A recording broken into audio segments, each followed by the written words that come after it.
We go from that to the NBA playoffs. Do we really have to talk about this? The Lakers and the Clippers, I mean, both went down in flames. Nice headline. Disappointment or disaster. Lakers, they have praised the big three. They've ignored the reality that there's nothing else on the roster, and I think they've failed. I think they've failed LeBron. I think they've obviously did not put enough around the center.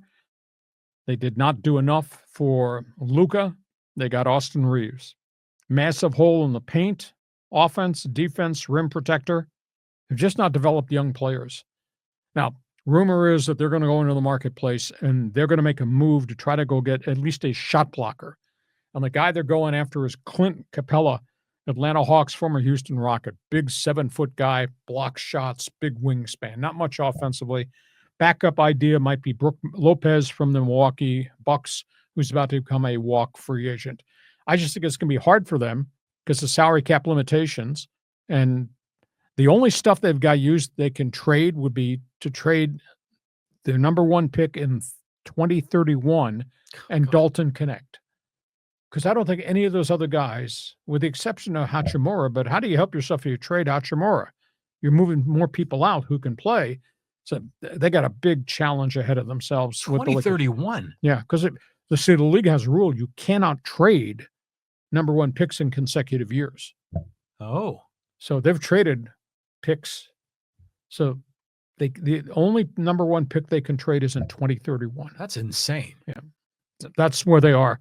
They have a lot of work ahead of themselves, even though they love Luka, they love LeBron, and they love Austin Reeves.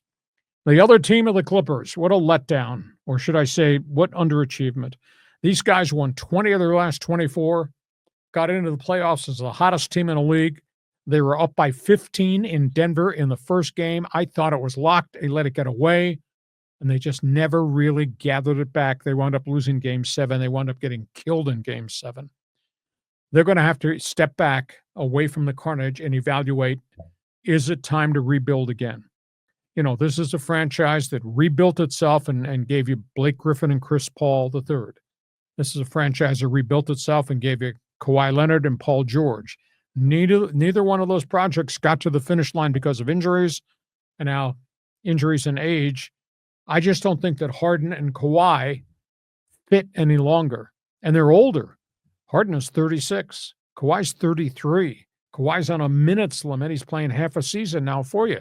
Hats off to Kawhi for doing so much good down the stretch and into the playoffs because he kind of carried them.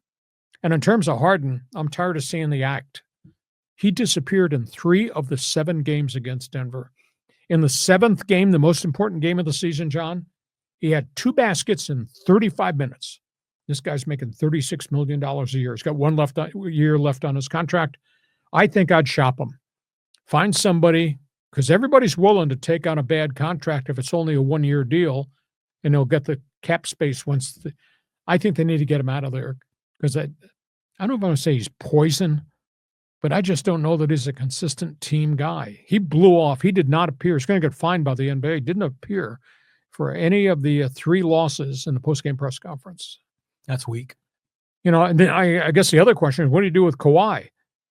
He's got $50 million a year, 2 more years on the contract. But if he's only going to be a part-time player for half the season because you have to manage his minutes, is that worth keeping? Or should they go into full rebuild mode? They got some real tough decisions to make. I just don't think I want Harden back on my team. And I just don't think the Lakers have the assets to be able to fix this thing. I don't care what Rob Pelinka says. How are they going to get players in there and put around those 3 guys? And it's obvious. When you got age, you got a real problem. Your thoughts, Lakers, Clippers, and don't shoot air balls. The Lakers, we were talking about how they have been backing themselves into a corner, and that corner gets tighter and tighter. And here we are. I mean, who's going to be chomping at the bit to try to get the Lakers 2031 first-round draft pick? I mean, that has like minimal value right now. I mean, you're talking about should the Clippers rebuild? I mean, the question is it time for the LeBron to retire? Is it time for LeBron to move on? Because it just ain't working in LA. Yeah. 1 championship in 9 years with King James. I guess I'm shocked maybe I'm in the minority. I can't be in the minority. I'm the smartest person on the planet. I put a mini poll up on Friday on my X account asking the question, who's to blame for the catastrophe as Laker basketball is? It's not what it used to be. Like 49 or 51% of the people said it's all on LeBron. 0 said it was on Luka. Maybe 30% said it was on Pelinka. Maybe 20% said it was on JJ Redick. Why did the I hate LeBron syndrome? I don't understand that. Well, have you seen LeBron flopping all the time? I mean, he would get bumped and he would go down like a sack of potatoes. I mean, Kind of like Draymond Green. No, like a soccer player from the English Premier League, just flopping out there. And I'm like, what are you doing, LeBron James? And people were even angry with him for yucking it up with Anthony Edwards and smiling during that series with the Timberwolves. And it's like, dude, come on, get out there and be a beast, be ferocious, go out there and kill, the other team. And I just wonder if he has that instinct. You don't think he's a gladiator? No. I mean, how do I say this? He certainly isn't like the movie The Gladiator, like the number one guy that you're going to count on that's going to take everybody out. He's the guy that should be the number one gladiator, but isn't. And every once in a while, he's going to win. If it's, with Chris Bosh and Dwayne Wade in Miami, they won a couple. He had that one nice run with Cleveland. And he had the asterisk year with the Lakers. I mean, how many championships? He has 4, right? Mm-hmm.